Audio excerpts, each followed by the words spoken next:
Good morning, friends. I'm Sarah. Welcome to the cabin. We are going to do some things today, but I'm going to start with making some bread.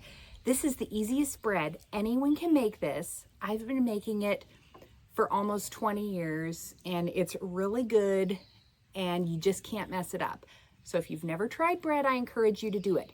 We're also going to be baking it today. We're off grid, so I'm going to be baking it in the Dutch oven. I'm either going to use my outdoor oven, which is wood fired, or I'm going to do it with the fire. I'm not sure yet, not there yet, but we're going to mix it up right now. Very simple ingredients, okay? I have a mixing bowl. I have flour. I'm going to add a little bit of sugar, but that's totally optional, and the only reason I do it is it makes the bread a little fluffier. You don't have to put sugar in there. We're going to start with the flour. I am going to use 3 cups. Now this bowl, it's a little smaller than what I would use at home, and it's only Dale and I, so I actually think I'm going to make a little bit less. I am probably going to use about 2.5 cups, 2 and a little bit. But if I were at home, I would do 3 cups, and I would be in a little bit of a bigger bowl. I'm going to put a dash of sugar in. You could use honey, you could use brown sugar, or you could use none at all. For years and years, I made it with none at all. But I've just found I kind of like the fluffiness.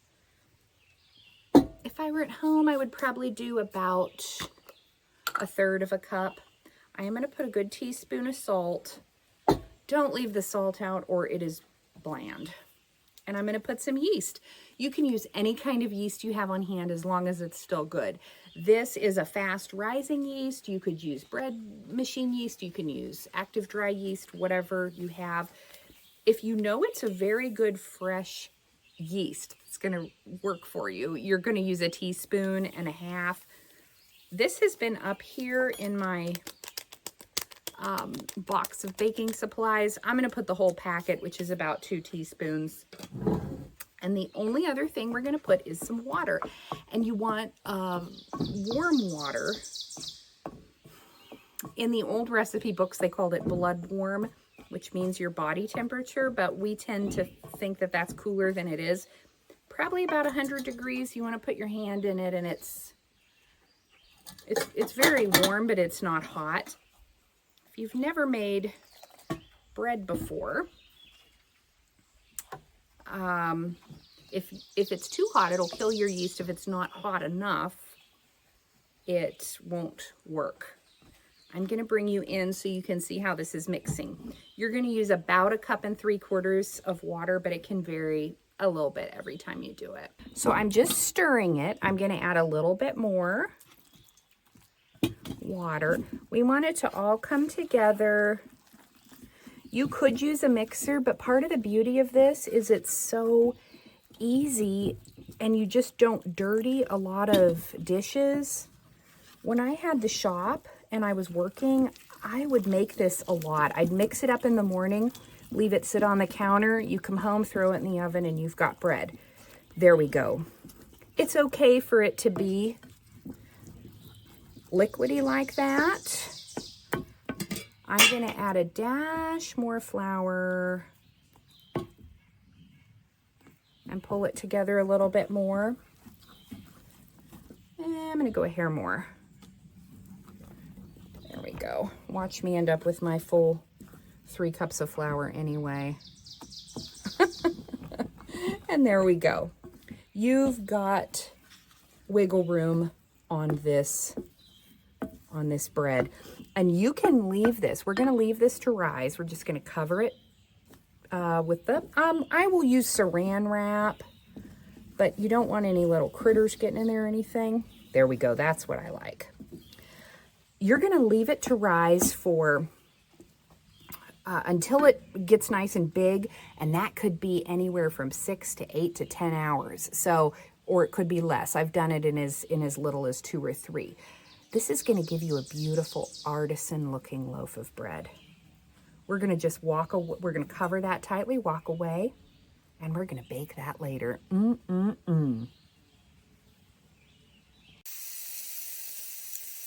Okay, it has been 2 hours. I checked the timestamp on my video and the bread is rising. So my yeast was good. I want to show you.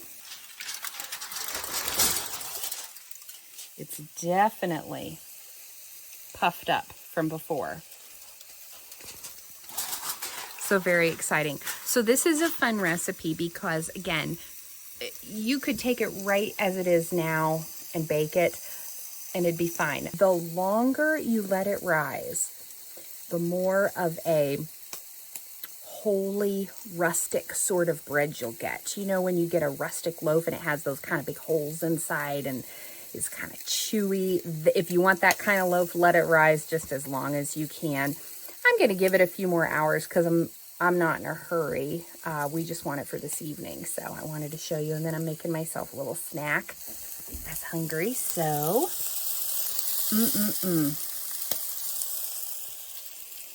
some of you are going to be grossed out by the hot dog in there. Be honest in the comments, but a zucchini from the garden, an onion, a potato, a hot dog, and I'm going to throw an egg in there in a minute. Have a snack and then get back to my sewing. Hope you're all having a fabulous day.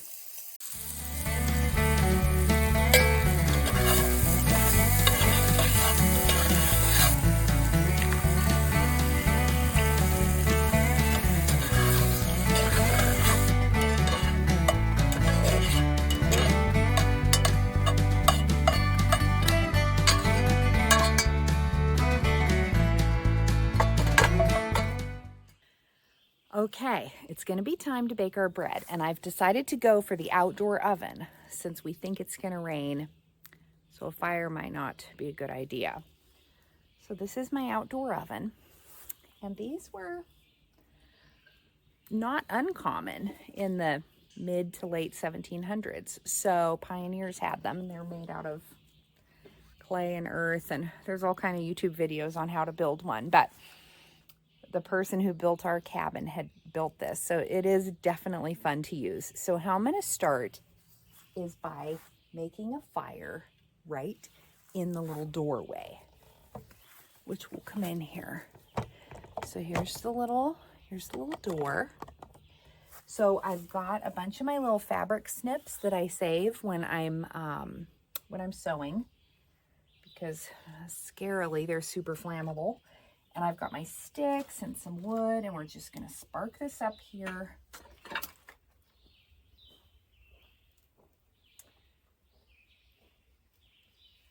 And we're going to let that catch, and we're going to let that get burning. And then we'll keep pushing it back in. So I'm going to show you just how I do it.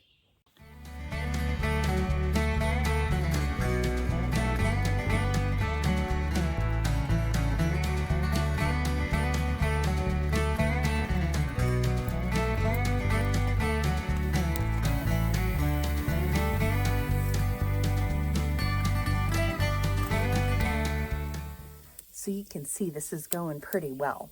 I start the first fire right inside the doorway here to really get it going, and that helps warm up the inside.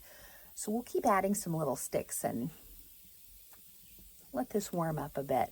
Then we'll gently push it back and start adding some bigger pieces of wood.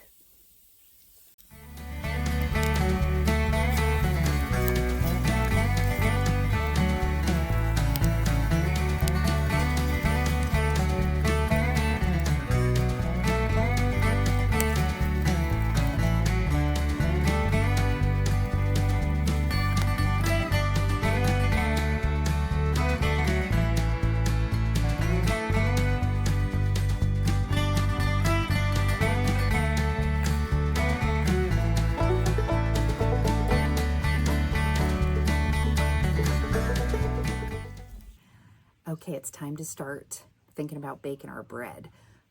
The oven is just about hot, so we are going to move on. So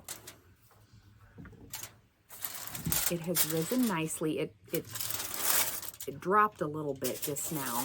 I moved the table and it kind of, some of the air poofed out of it. So it was a little puffier, but it's good. So now we're going to move on. Okay, I've got my flour. So what we're going to do first I'm going to open my parchment paper. Now this is a great trick, whether you're off grid or on grid, is to use a piece of parchment paper. I'm going to get about that much, because this way there's no cleanup when we're done, which is really nice. You want to butter or grease up this parchment paper. You could use olive oil. Oops, that works nicely. This is some butter with olive oil in it, so it's sort of spready. It's warm, it just plopped out on here. My hands are clean. I am going to rub it. I'm just spreading it out on this paper. It's a little hard to see.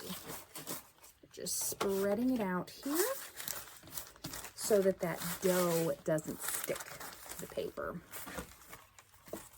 Okay, now we're going to take a little flour.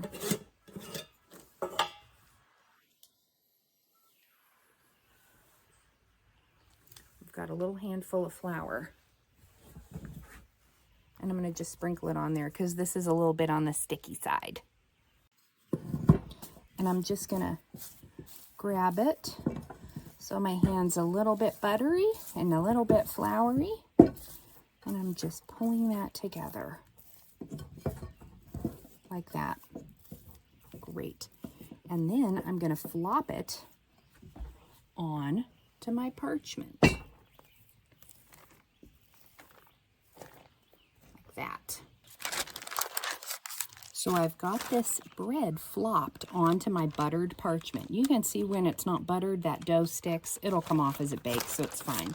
But I am going to go ahead. I'm going to dip my finger in a little more butter, and I'm just going to smear some of that butter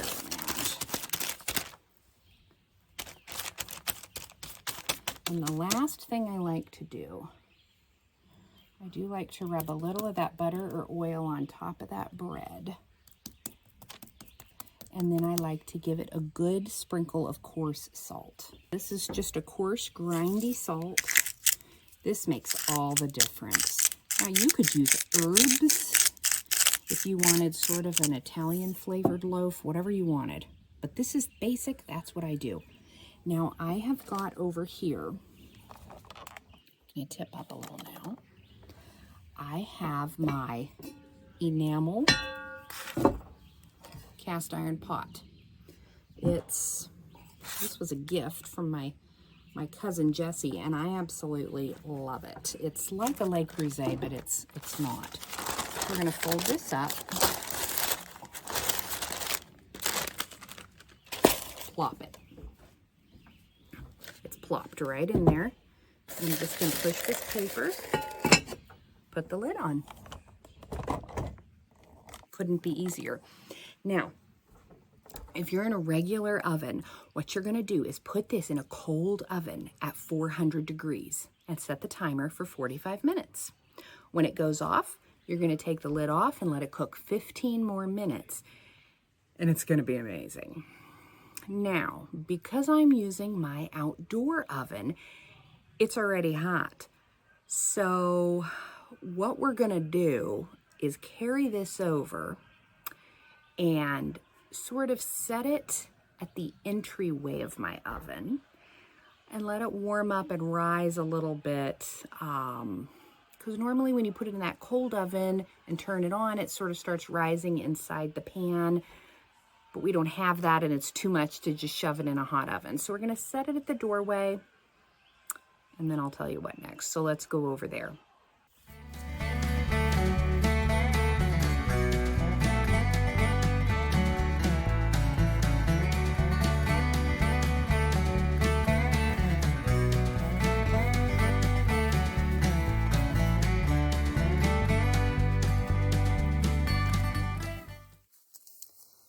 So my fire is still burning in there. It's dying down to mostly coals, but it's still going.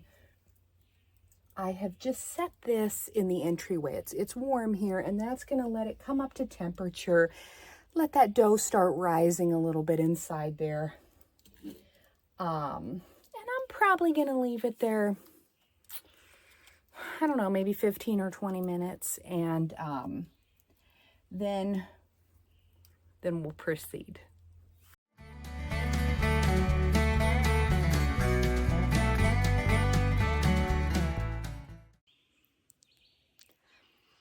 Okay, the bread is out of the outdoor oven. I ended up cooking it in there for 30 minutes. And every 10 minutes, I would rotate the pan to try and just be sure it stayed evenly heated. I ended up putting some coals on top of my pan to try and help that bread brown because I felt like my oven didn't get quite as hot as I wanted. But it's out now. I've set it here in the gravel because the pan is so hot, so I'm going to flip it around so you can see what it looks like. Okay, so we're going to open this pot.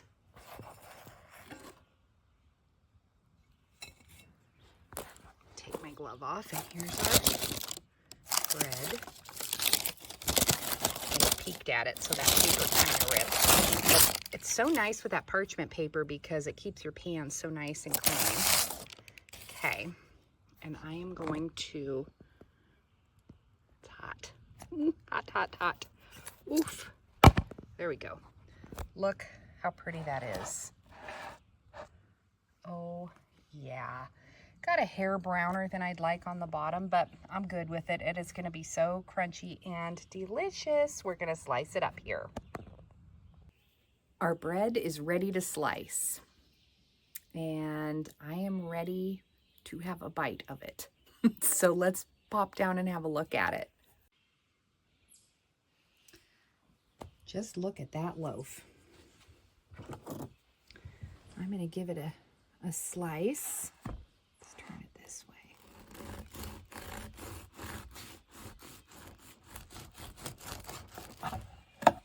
Yep. And other than being a little browner on the bottom than I wanted, it's perfect. Look at that.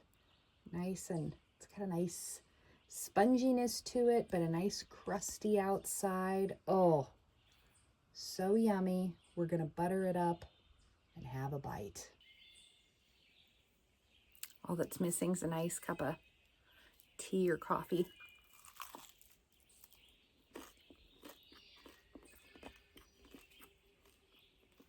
That's delicious. So I make this bread at home all the time. And down in the description, I'm going to put the recipe of how I do it in a conventional oven. Everything's the same here for an outdoor oven or a Dutch oven. You just have to kind of watch it and play around a little bit with the time. I cooked it in my outdoor oven for 30 minutes, which was just about right. So try some bread. Can't go wrong.